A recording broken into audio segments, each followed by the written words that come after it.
ते ज्या काही जादूटोणा विरोधी कायद्याची प्रभावी अंमलबजावणी प्रचार प्रसार समिती निर्माण केली, ती समिती बरखास्त करण्याच्या तयारीत सरकार दिसत आहे।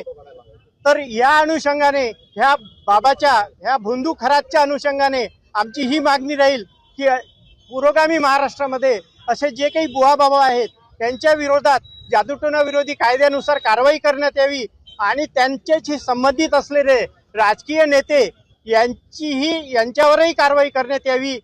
धन्यवाद। काय आव्हान